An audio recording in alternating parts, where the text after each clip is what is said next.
Welcome, alumni, students, friends from near and far. Thank you for joining us today. This is the June edition of the Cornell SC Johnson College of Business Digital Classroom Series. Today's program is going to be on the topic of leading startups for a better world.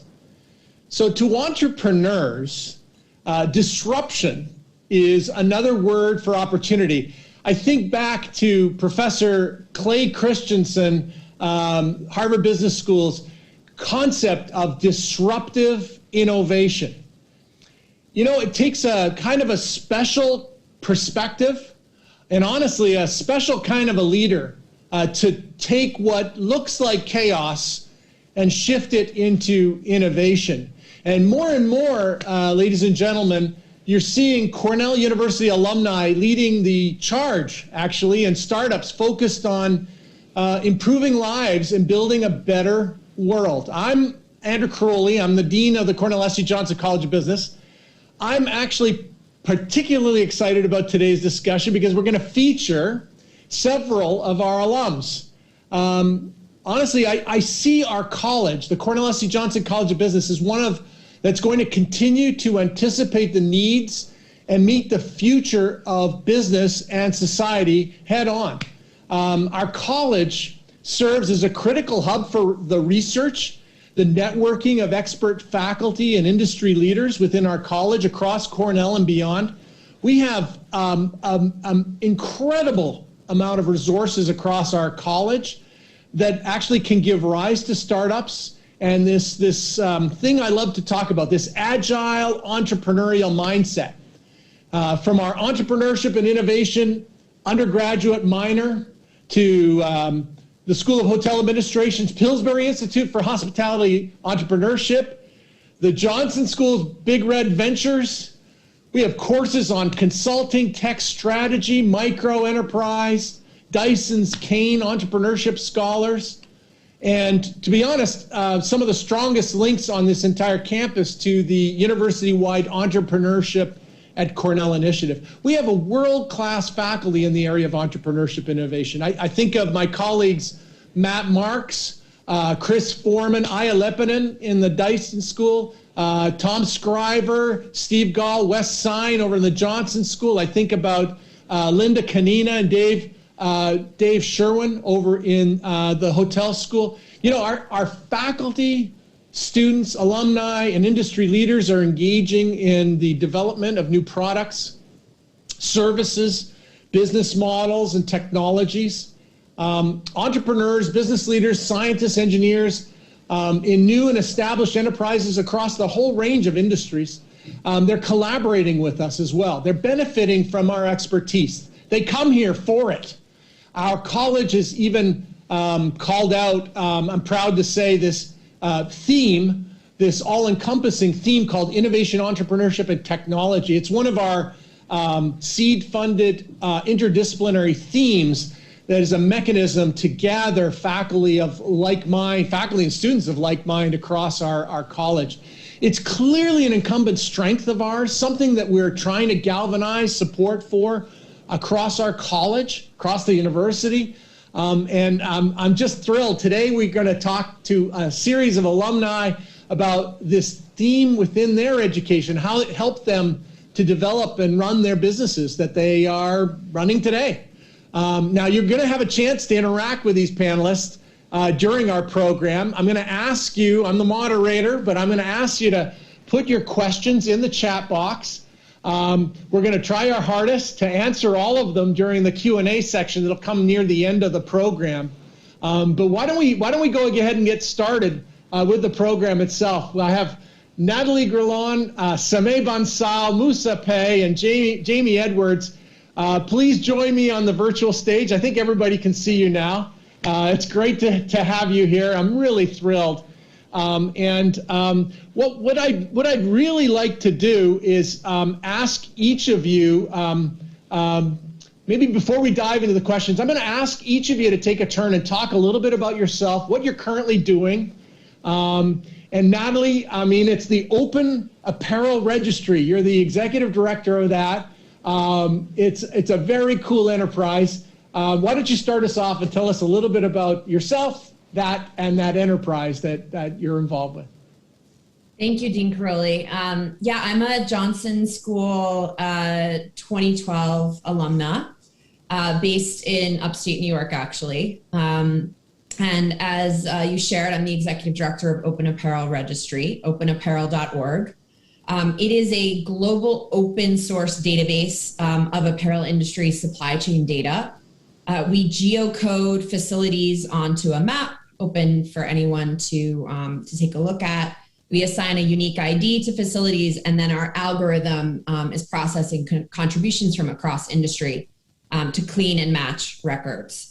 So we help organizations like brands and retailers, nonprofits, blockchain service providers share facility data, collaborate, and encourage interoperability across systems. We live in an era of big data now, and especially with supply chain data, the exchange of information is becoming more and more important. I'm a bit of a serial entrepreneur. This is the second venture I've started in the apparel sector, but we launched Open Apparel in 2019, and we've grown from 8,000 facilities originally in the database to now more than 60,000 facilities with over 1,500 contributors. The data is used for everything from fighting human trafficking to investor research to product level traceability data for consumers. And so now, as we've sort of seen success in apparel, we're in the process of starting to explore expansion into some other industries with the same technology. So in sum, we're making data accessible, usable, and dare I say sexy. But it's big data. It's distillation of big data for the greater good. Can you just comment briefly about why it's so important in this industry for that interconnectivity to be there? That's the gap you're filling with this enterprise, and why is that so important in this industry? Just if you could comment on that. Yeah, absolutely. So as I think that people look at a piece of clothing or a t-shirt and they think it's actually quite a simple product. But the way that apparel supply chains are set up, it's actually quite complicated to pull together all of the raw materials, the thread, the dye houses, and all of the pieces that go together into making an item of clothing. And then typically the industry is not vertically integrated. So there's a lot of opaque data out there, a lot of opaque supply chains, and it's actually quite difficult the way that the industry has globalized to trace the data. So by creating it, the database, by making it open, by allowing accessibility from a diverse set of stakeholders, we're able to democratize that data, but also encourage that transparency, the accountability that comes with that, and then the collaboration. Yeah, the democratization of data, that's a great expression. It talks a lot about what you're doing. Fantastic. Let's turn to Jamie Edwards. Jamie Edwards, also a MBA from the Johnson School, Jamie. And the firm that you're part of is called Cloudbreak Health. I'd love to tell us about that, Jamie. Why you did it, what it does. Fantastic story. Yeah, also an ILR undergrad too, so 6 years at Benefit, Dean. Right. Yeah, so great to be here on this panel with such esteemed colleagues, and thank you for hosting. Cloudbreak Health is a unified telemedicine company, and we originally got started off bringing language interpreters to the point of care for limited English proficient and deaf and hard of hearing patients, and over time realized there were other healthcare disparities that we could solve. And funnily enough, today is actually my last day as the CEO and co-founder of Cloudbreak, as we are merging into a SPAC tomorrow, and I will then be the president of a new company called UpHealth. But Cloudbreak, as it stands today, is in 1,900 hospitals across the country. We do over 140,000 encounters a month, making us one of the largest telemedicine companies in the nation. And our mission is to humanize healthcare. And for us, that really means building a better and more inclusive encounter for patients and providers where they can actually establish trust and rapport, because communication is the number one diagnostic tool that a provider has and the number one empowerment tool that a patient has. So that's where we are today.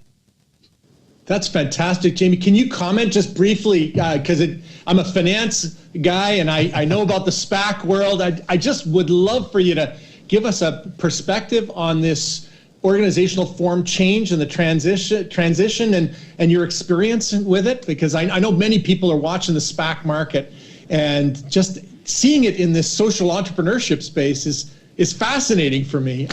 So if just a few minutes perspective on that would be great. Sure. So our SPAC is really one of the first SPACs centered around resolving healthcare disparities and addressing social determinants of health. And so what's happening is Cloudbreak is merging into a SPAC called Gig Capital 2, and we're merging in with another company called UpHealth. And UpHealth has a number of divisions that handle population health management, mental and behavioral health, which clearly with COVID has become incredibly important and something we're trying to destigmatize across the. Oh. We lost Jamie there. He's just getting warmed up. I think he'll come back. Let's give him a few seconds. This is the life of the Zoom world. Can you hear me now? Yeah, you dropped for you dropped for like 10 seconds there, Jamie. All right, we were like a Verizon commercial there for a second. Can you hear me now? So UpHealth is going to be one of the only publicly traded global digital health companies really attacking the health equity space. And it's a very exciting opportunity. It's going to be, pro forma market cap of north of $1.4 billion. And so we're really setting up what is a category leader that's not only going to handle things here in the United States in terms of mission and directive, but internationally as well. The company has a large international footprint with some revolutionary models that are really helping drive healthcare in emerging markets. How cool is that? How cool is that? Thank you, Jamie.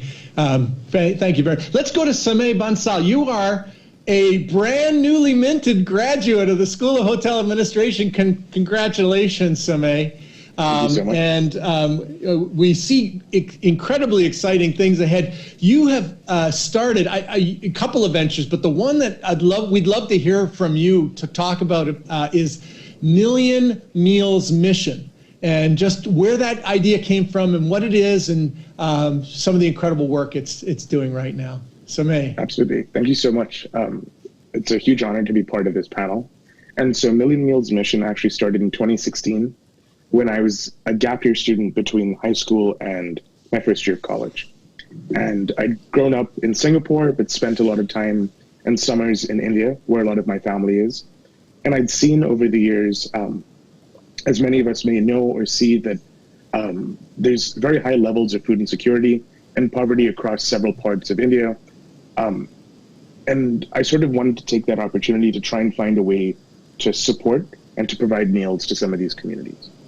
So while I was younger, I set up a one-time food distribution stall with a lot of the people in the community. And we found that it worked and we provided meals, but it wasn't ultimately a long-term sustainable solution. So then over the years, we sort of changed this idea into a nonprofit that is now 501c3 recognized, called Million Meals Mission. Through the pandemic especially, and because of what's been going on in the world, we've really been able to increase our impact. We're close to 250,000 meals now, and we're putting a lot of focus into an India fundraiser that we anticipate will provide close to 50 or 60,000 more meals. So it's really been a wonderful opportunity to give back, take a lot from what I've learned both at Cornell and from prior experiences, and really, try and have a positive impact on people around me and work with some really incredible people. So that's fantastic. So Samay, the whole business model is predicated on the network of NGOs and organizations. Can you give us a little insight into how you built that out almost single-handedly? And what you did to sort of build out that sort of grassroots network that really is the leveraging device here. Absolutely. So, like you said, our mission is to provide information and education about food insecurity, as well as to provide meals to food insecure communities. But the thing that we underpin is that you don't need a kitchen to feed the world. And so our model is that we connect donors from places like the US who may not know about much smaller grassroots level organizations, show them to build sort of trust in our middle conduit organization, and we then find partners on the ground level. For example, our first partner, Sadi Rasoi, is based in my hometown or where my family's hometown is in Ludhiana, in the north of India. And so we have volunteered there for years. We've supported their work. And so we've seen all of the incredible work that they do. And so through sort of that personal vetting process, we were able to make them a partner. There's an organization in Cambodia that I've known and volunteered at for 6 or 7 years. And so through that relationship, again, I've seen the work, personally vetted them, and made that relationship. And so that's sort of how I wanted to grow, where we instill confidence in our donors, but make sure that the communities are providing a great level of impact, but also maximizing dollars per meals per dollar. Yeah, so it's that you're interposing yourself as the intermediary to do the vetting and to give the confidence boost to the donors that you were finding the right outlet for this. Fantastic. Well done, Sameh. Good luck with that. Well, we're coming back to you. Hold on, Musa Pei, Dyson grad from a couple of years ago, and. Sticking on it's still on the food theme, an intriguing social enterprise here, Musa, called Unipantry. Tell us a little bit about that. Why you did it, where it started, why you did it, and what it does. Yes, definitely. So the intention, very similar to Sameh, with the social concept, Unipantry had the intention on combating food insecurity, and do a lot of our early observations and investigations with different customers and resources provided. We found a secondary gap within those resources with a lack of cooking skills. And that was the problem that we was looking to solve. So ideally for us, Unipantry was really about providing health capabilities for food deserts. Being low income first gen, transferring to Cornell my junior year, one thing that really resonated with me was just wanted to eat better, right? Wanted to have a better nutrition for myself, being grown up and raised on processed food. And the mission behind Unipantry is that we know and identify neighborhoods in the world and society that's like that. And how can we create a platform and embed technology to create essential skills and teach these essential skills through our product?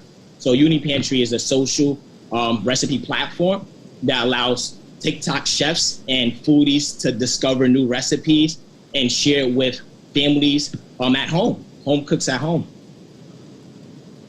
Fantastic, Musa. Fantastic.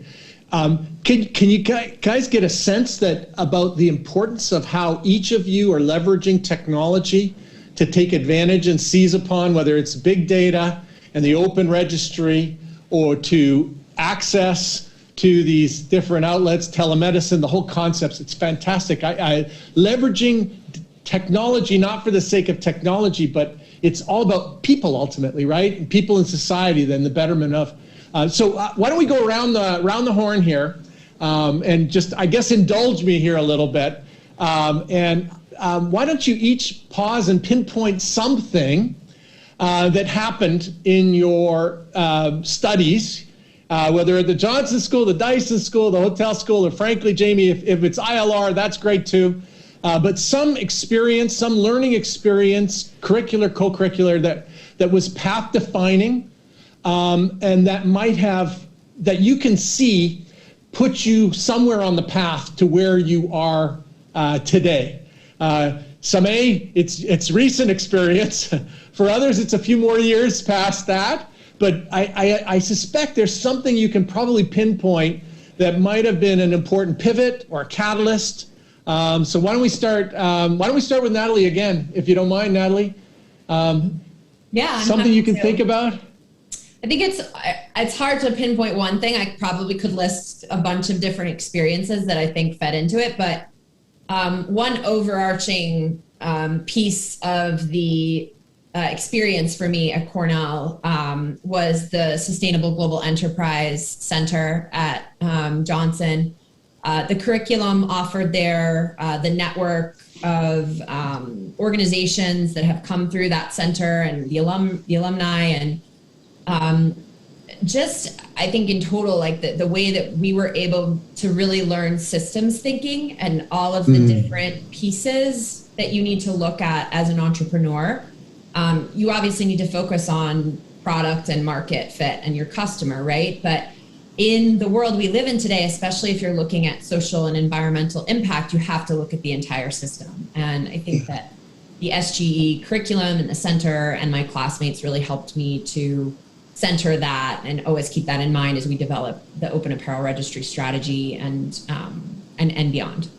I like that. Systems thinking. And you don't mind, I'm sure you don't mind if I give a shout out on this call to Mark Milstein and Monica Tuinard, who are instrumental in building up that Center for Sustainable Global Enterprise. Well done, Natalie. Let's go to Jamie.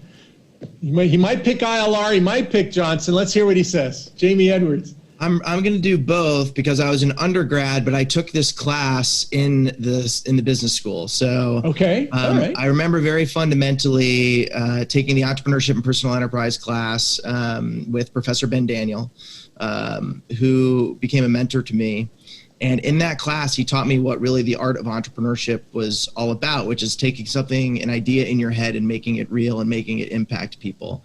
And once I wrote my first business plan, I was hooked. In ILR, I thought I was going to come out and be like a change management consultant or something like that, because that was my original goal. But after taking this class, there was a fundamental shift in what I wanted to do as a person. And, to the point where I took it again when I was in business school. So I could write a second business plan and go through that mentorship process again. And it was folks like Professor David Ben Daniel or Zach Schulman and entrepreneurship at Cornell. And being on BR Ventures, that really gave me the confidence, because I think a lot of entrepreneurship is, we all have said, how many times have you seen an idea and be like, oh, I thought of that 5 years ago, right? I didn't want to be that person who thought of it and didn't do it. But to make that leap, you have to often have the confidence to say, you know what, I can do this. And going through those classes and, the initial part of my career was investment banking and private equity. I realized as an entrepreneur that I had a gap in my skill set.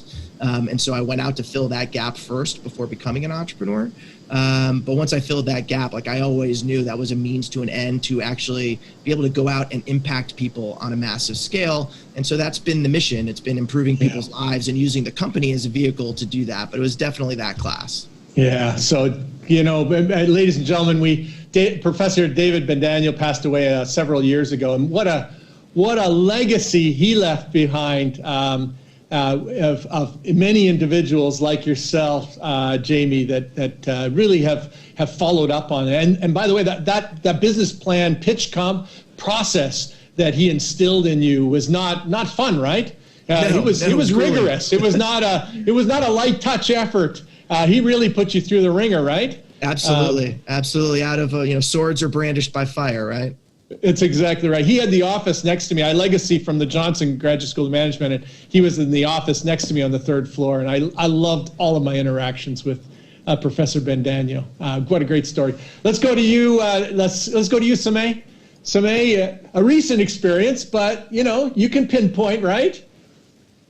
Definitely. It's interesting. I didn't think that this would be what I said, but there's a lot of conversation at the hotel school about the asset-light business model and how that's what the industry is moving towards.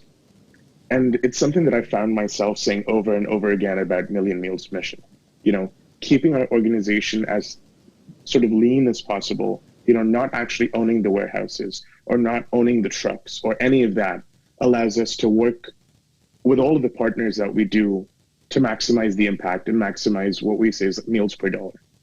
And so I didn't at all expect that to be what I took out from our hotel operations classes. But that's probably served me the best in making sure that we continue to strive for that with everything that we do, and really just focusing on our team and making sure that as much impact goes through to our recipients. Like many industries, right, if this asset-light concept is really about refocusing on the importance of intangibility of assets. And that's what we're talking about here, right? It's technology leveraged for the greater good, and it's all about this sort of intangibility of people and technology and software and all those sort of things that make it.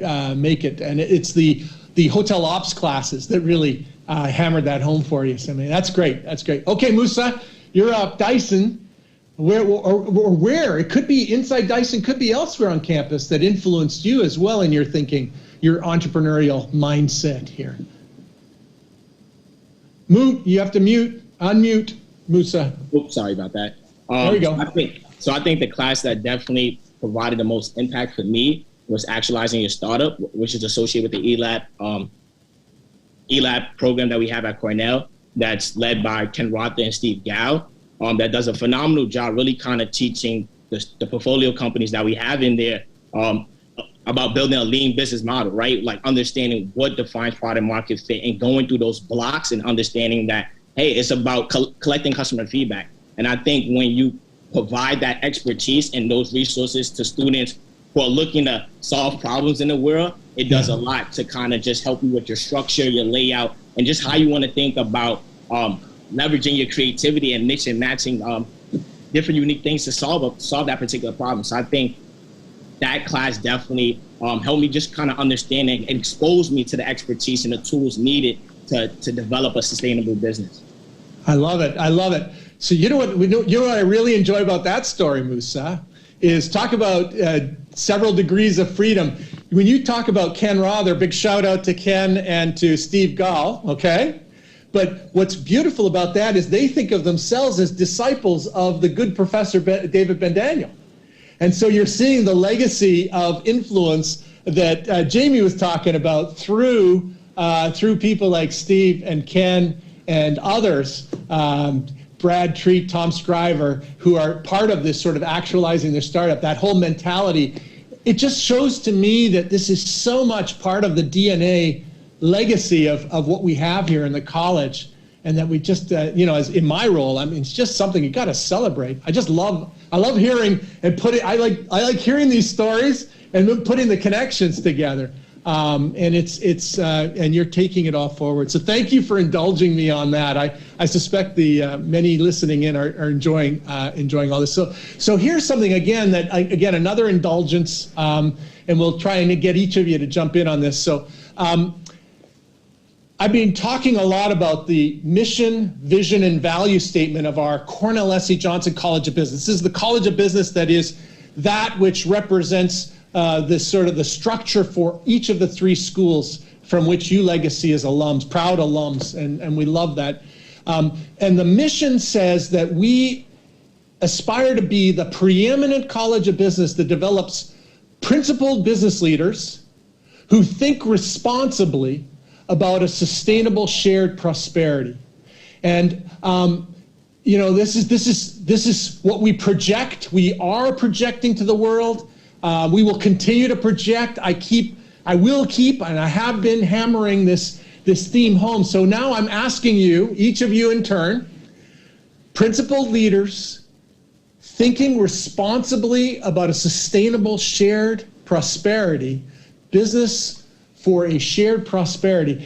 I wonder if you can sort of connect in your own way, or maybe reflect on how this overarching mission somewhere, somehow has seeped into what you're trying to do. And I think I see it pretty much in every one of these enterprises. Natalie, do you want to, but I'd love to hear it in your own words, which is the more powerful. Yeah, first of all, I want to say I think it's fantastic that it's in your mission and values, because that's not the case throughout the world. Not all businesses are necessarily centering sustainable shared prosperity. So I think, look, we've seen in the last 10 to 15 years this concept of sustainability, social impact, multi-stakeholder, really shared value become ingrained in the business models of Fortune 500 companies. And that's fantastic. There's still an enormous gap that we have to achieve in terms of centering equality, centering intersectional environmentalism, centering shared progress. But for me, in coming out of the Johnson School, coming out of Cornell, and coming out of the SGE program, I think that it was never a question for me that wouldn't be centered in any sort of problem that I was approaching. And in fact, I came to Johnson wanting to focus on sustainability and shared positive outcome. But I think the entrepreneurship path and this systems thinking approach really developed from my experience. And so in how we've built Open Apparel Registry. We could have created a private database, charged everyone for access, and, you know, made millions, right? But I think that instead our approach has been one of pre-competitive positioning, 501c3 governance setup, multi-stakeholder board. We know that to really achieve the positive outcomes across the industry and across these supply chains, we had to take an approach that looked at shared sustainable prosperity, as you said. And I think that my panelists, my fellow panelists and my fellow graduates are all thinking in that way now as they go out and do whatever it is they're doing in their business careers, or in, you know, social enterprise careers, right? Whereas I don't know that it would have been as centered 10 to 15 years ago. And I think that Cornell has really created that foundation, that we're a shared, you know, sort of mission and that set of values that we're all centering. I love that. It's what I believe too. I think we figured this stuff out well ahead of so many others. It feels like a lot of businesses and now business schools around the world are catching up to where we're already. I chose Cornell because of that, because it was one of the schools 10 years ago that actually had a faculty and a center thinking about and driving like conversations. That. Yeah, it's very Cornellian thinking, actually. It's remarkably Cornellian thinking. Jamie, can you see where somehow the Cornell mindset, either you chose it for that or it influenced you along the way to think in this sort of sustainable shared prosperity, this social for the greater good kind of idea? Absolutely. Oh. A little 10-second pause here for Jamie. Ben? Can you now hear we're me? back. Yeah, now we're back. Oh my God, the wonders of the Zoom world, right? So what I was going to say is, yeah, I mean, absolutely. The fact of the matter is that I chose Cornell because of the culture of the embodied in the business school as well. And there are other business schools we could have attended. But Cornell, in the way that it handles itself at the Johnson School in terms of the collaborative project-based learning, in terms of the fact that even, like, I'm going to date myself now, but I graduated in 2003.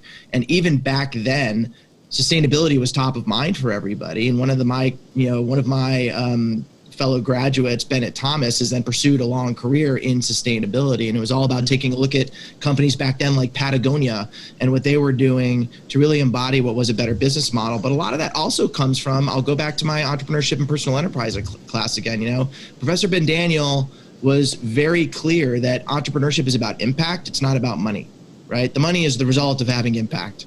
And you can see that there are different models on this panel of how to pursue that. And in this world that is now becoming more evolved in its thinking with B Corps, with, you know, doing businesses via 501c3, or doing what we did, which is a for-profit company that's doing good in the world, there's multiple models that you can go around and pursue what is a better sustainable future for everybody. And I will tell you that while it wasn't elaborated in that way while I was in business school, it perfectly crystallizes the mission.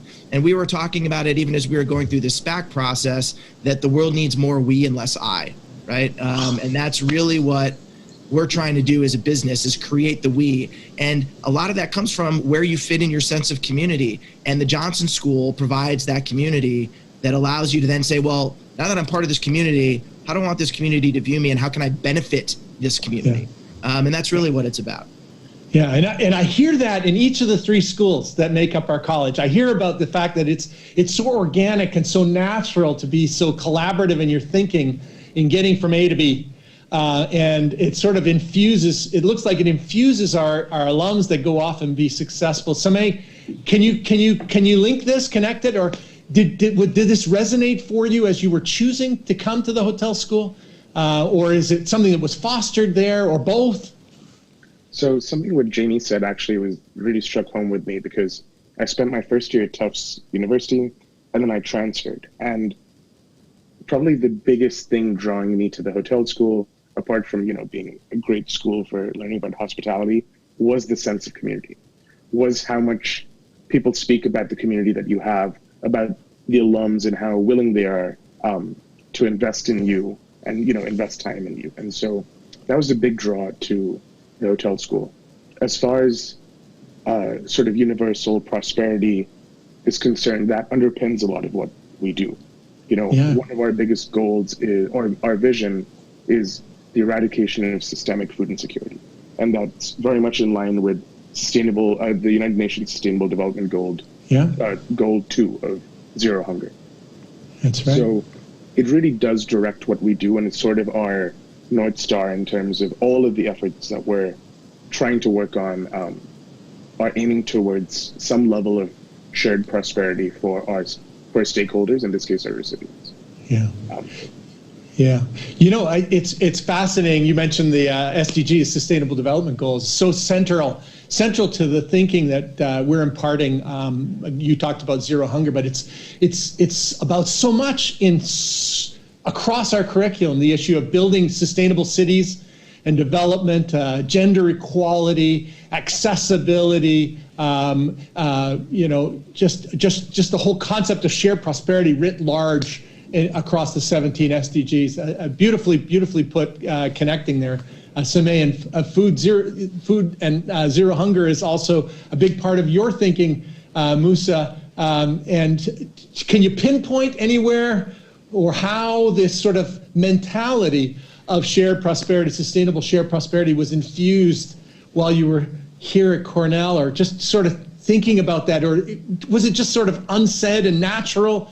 I just wonder how it happens, Yeah, definitely. Where does the magic happen? Definitely. Well, at least for me, it started with my parents. I got to recognize my parents first, and just instilling those type of values in me, and just watching two immigrants fighting, being resilient, and just helping others still, like with nothing, like being less fortunate and still wanting to help. And when you think about Uni Pantry, we are working with low-income families, people who are living in food deserts, and we are providing them a sense of passive income. How are we doing it? By taking on a policy and social environmental strategy. These are one of the strategies that I learned about in one of my core classes at Cornell, and now applying it to an actual business, right, to make it work. So when you say, anybody can share a particular recipe and monetize and earn ad revenue, particularly this is helpful for low-income families, right? Because for them, this is a way for them to democratize what it means to be an actual influencer, saying that, hey, what I have is enough to get started. How can we apply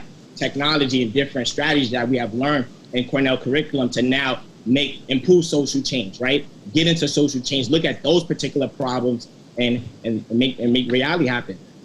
Right. Beautifully put. Yeah. Beautifully put. It's in the curriculum. It's co-curriculum. It's in the hallways. It's in the mindset. It's why students, Natalie, choose to come here in anticipation of that possibility. It's all of that. It's that giant stew pot that this represents. It's definitely from the alums. Speaking, Sameh, the questions are now starting to roll in, so we're gonna start sharing and getting your reactions to some of these. So Ted Teng writes, Asset Light has been around since the 70s when Professor Eister at SHA wrote a book on hotel management contracts. He says prior to that, companies used to use the sale-leaseback methods to get assets off their balance sheets, and he talks about a FASB ruling 13 that changed all of that. Thank you very, very much. Let's. I see. Keep the questions coming, ladies and gentlemen. Here's one: traits and attributes. So this question asks you if you were to actually pinpoint a single trait or attribute that describes a social entrepreneur, what would it be and why? So think about a word. And it's always unfair for the first person I pick, right? And the fourth person always gets the advantage. But pick a word, a characteristic or attribute that describes a social entrepreneur, a successful social entrepreneur, and then tell us why you chose it. Let's go to Jamie. Put him on the spot first. Can you hear me? Am I live we sure here? can. All right, perfect. Yep. I'm going to check every time before I start talking. Look, I think for me, the word would be why. Right? It's having the curiosity to ask why. And whenever I've started businesses, and I'm on my third one right now, it's always been, I look for the reasons why something should happen as opposed to all the reasons why not. And a lot of those why reasons centered around, again, that impact.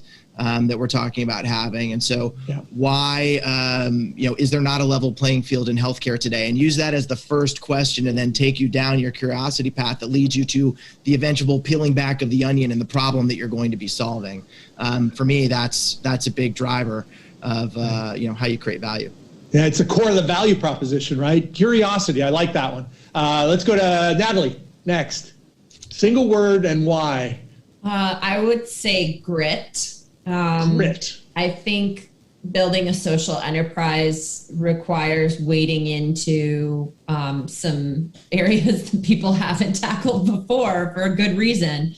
And so it really requires passion and perseverance, which I think really and patience, and belief and faith, and a tenacity and a willingness to sort of try all these different avenues, right? So you're stealing all of Musa's and Samay's words. There's a lot that goes into grit, I think. There's a lot that goes into being a successful social entrepreneur is what it takes. So grit, I got curiosity, and we'll give you grit. Samay, you next. Pick one. So mine would be agile or agility. Agility. The pandemic has brought this front and center. Yeah. For all of us, we've been working and building our organizations and companies, and then we had to get used to meeting virtually and sort of creating a culture and building this like a hub for our businesses and organizations virtually. And what I found was that through the pandemic is when we actually expanded our team from 3 to 36. And in that process, trying to find this core had to happen over Zoom. And so you have to be agile, and you have to just, take the punches as they come. But to Natalie's point, also have grit to stay true to what you want to do, despite all of the changes around you. Right. So just because she chose it first, it doesn't mean it doesn't resonate for you. But I like that. Agility is a nice compliment to grit and curiosity that kicks it all off. Musa, pick a word that you think really describes the social entrepreneur, successful one. Just staying persistent. I would just say staying persistent and optimistic. You need persistence. Optimism. And then, like you go for those traits, I feel like is going to keep you going, right? Like you think about motivation, there's going to be days where you don't want to get up, right? Or you feel like it's not working. But then you hit it on the head, Jamie. Why? Because you remember back to your purpose. It's that purpose is what's going to fuel you to get up out of bed, put in those long hours, because it's that impact. And that's what creates this social entrepreneur. That's what creates the entrepreneur gene inside you. And that's what's good. That's what people see. That's what people observe. Stick-to-itiveness, like resilience. Resilience and a reminder of what your North Star was, that the curiosity that gave you the North Star at the very beginning. Actually, was it Jamie that said something about the pandemic or Samay? That's another question that's coming forward. And I guess people are kind of curious, this last 15, 16 months that we've experienced, how did that affect your businesses? And how did it change your opportunities that were presented to you? I guess let's go around the horn. That's a really interesting question. The pandemic and how it changed. The terms of trade changed here. Let's go to Jamie first. Yeah, so the pandemic initially for us, we do a lot of hospital-based telemedicine. And so pandemic for us initially actually, hit our revenues pretty hard. And people were deferring care, and, there were no surgeries that were happening, all those things. People were staying away from the hospital because it was a scary place to be during the pandemic, and you were only going as a last resort. And as a result of that, what we saw was over time, people started coming back, but we used the opportunity to galvanize the team around what was our core mission.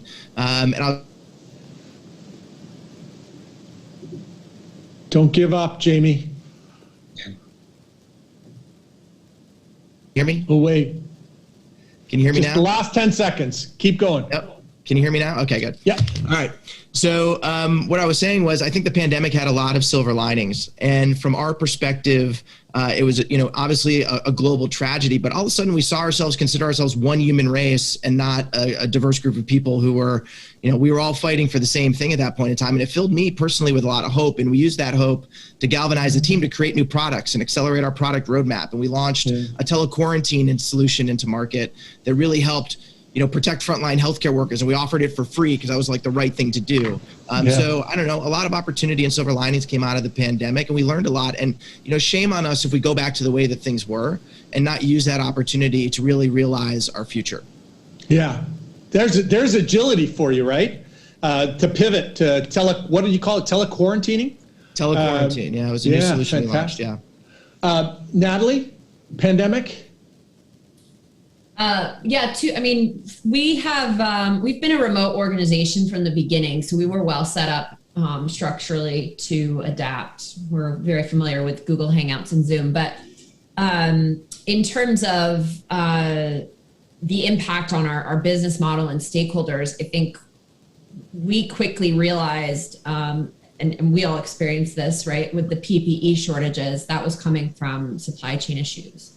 And there were desperate calls for PPE, nurses tweeting, does anybody have a mask?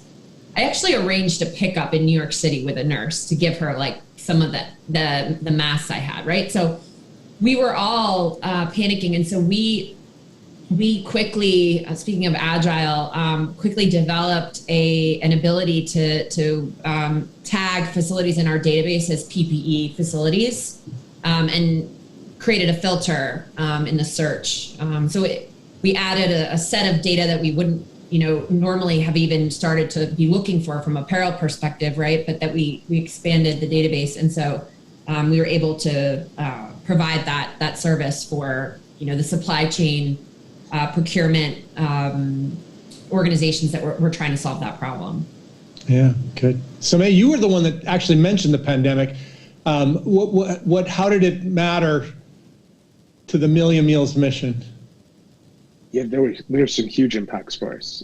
Internally, it definitely allowed us to build our team, because as students, we sort of were able to create more time around virtual classes and in-person appointments and meetings not happening. So we were able to build and grow the team. We were also sort of able to build a lot of internal systems. A lot of our focus shifted from sort of daily firefighting to really structuring the organization, going through with our 501c3 status. A lot of the things that we hadn't really done, we got taken care of. From a recipient perspective, of course, healthcare was paramount to make sure that people were safe. But as you see the situation in India now, not only are the number of cases at insane levels, but you also see that for individuals who are in lockdown, who are already food insecure, the magnitude of food insecurity increases. So this is a really great opportunity for us to work with our current partners, as well as has been an opportunity to develop new relationships and new partnerships with individuals who are on the ground, to continue providing meals. You're reminding us, Samay, profoundly how while we here stateside have had a very different experience in the vaccination rollout experience relative to so many other countries around the world, and you're reflecting, given the global mandate of your enterprise, you're reminding us of how differentially countries, including India, have experienced the rollout and the challenges there. I really appreciate that. Musa, the pandemic. And Unipantry, how did it change things? I think it changed it for the consumers' behavior obviously changed, right? So more people were at home and they had nothing to do, right? That's why everybody jumped on TikTok, boom. So when you think about it for Unipantry, more people wanted to cook, right? For the first time, there was a little bit more motivation to cook. And then you think about the multi-sided market with the restaurants and the hospitality industry was a Band-Aid. So for us, we've seen a unique opportunity to say, hey, if we can take your modern day operation and put it virtually, and then you can now share your video content and recipe content through our platform, you now provide an engaging outlet for these families during the pandemic, where these trends is showing that people want safe food, people want to cook a little bit more. So it definitely propelled us and accelerated us to make a little bit more iterations and focus on what is actually working for the consumers. Yeah, agility is the story again there, isn't it? You pivoted in an agile manner, realizing that there was a need for this during the pandemic because people were eating more at home, and goodness gracious. Well, we only have about 7 or 8 minutes left, and guess what? The questions are now starting to roll in. More questions are rolling in. So let's go to Sameh. This one specifically, it's a curiosity question from another dear alum, Rob Canizares. Roberto, thank you for joining. And he asks about specifically your operations in Thailand. But can I broaden that question from Rob to sort of just thinking about, you talked about how you do the vetting process and where and how, and you must have some sort of rubric in your mind as to geographically where you were willing or able to present your Million Meals mission as well. So I guess his specific questions about Thailand, but broaden it if you don't mind. Absolutely. So, you know, it's interesting because the pandemic sort of has prevented that personal vetting because all travel has stopped. People can't really be on the ground. We want to make sure people are safe. You know, I don't know if Jamie's had some similar challenges. But what our rubric sort of is just about making sure that we can present the context of our grassroots partner in a way to our donor where we essentially don't have to cover anything. If we could say this is exactly how their operation is, you should be happy your money goes there because we can assure you that the impact is the way it should be. That's what we look for in a partner, essentially. Our first 2 partners happen to have been places that I've volunteered at or have that relationship with. And I think sort of internally I sustained that relationship because there was that gut check of knowing, you know, what they were doing and watching the people there week after week or year after year, the same people are running the show, you know, and they've only expanded their the scale of the work that they've done. Right. So I optimistically would like to build an even larger network as hopefully we grow as an organization to try and find more partners, hopefully partners in Thailand as well. But it's something that we're definitely working towards because we are fairly small at the moment. Yeah, it's what I think your answer is reflecting. So I work with people in the asset management industry, and we talk a lot about bottom up versus top down. And that it's not that you had a top down strategy looking at, you know, this region or those countries. It was you had these bottom up opportunities that you leaned into, right? And that's sort of how you started. And now you're scaling up, and maybe who knows where we'll go from here. So that's great. I think that's it's a great question from Rob. We're running low on time, and this one's to Jamie.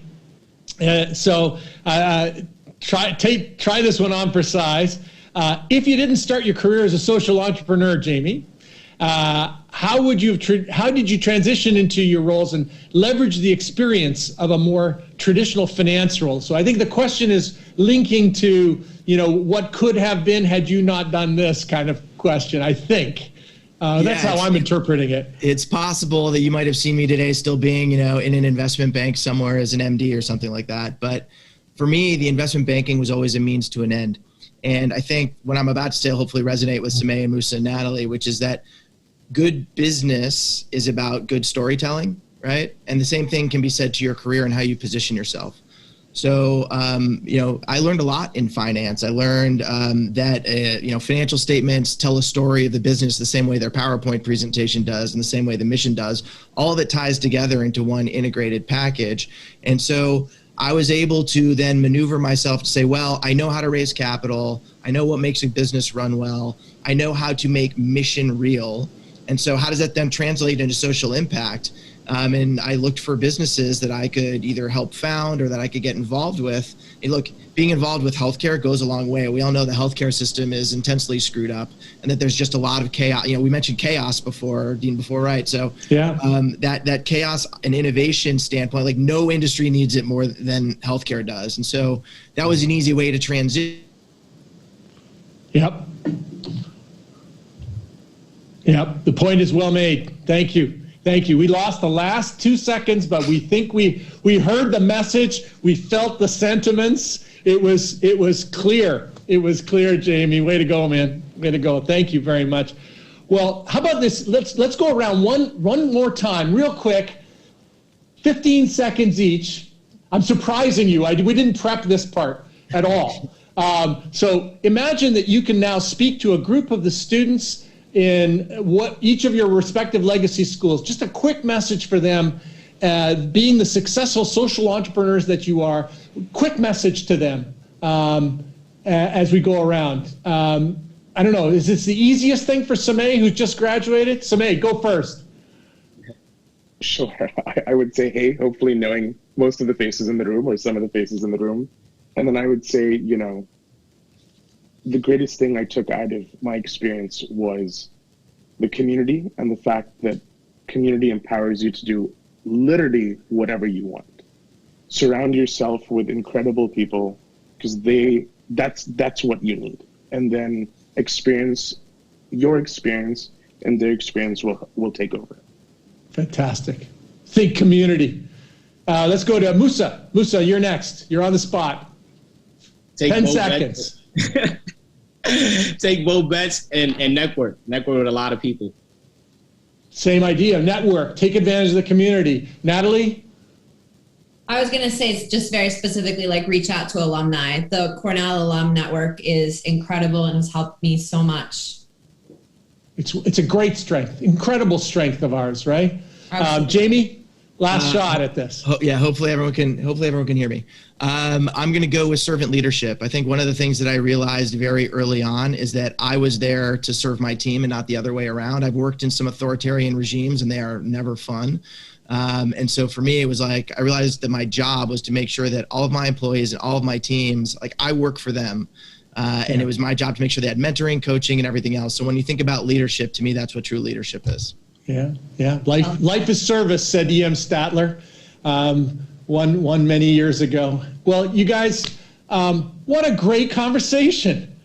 Just really inspiring, incredibly insightful. I cannot tell you how much I thank you for sharing your experiences, the lessons learned, imparted intentionally or unintentionally. I know that you will, the way you think, what you took away from your beloved Cornell shapes what you're doing and will shape industry at large for many, many years to come. And thank you, everyone who out there in the Cornell S.C. Johnson College of Business community who's watching today. We look forward to seeing you at more of our reunion programs and events. Thank you, everybody. Have a great day. Thanks, everyone.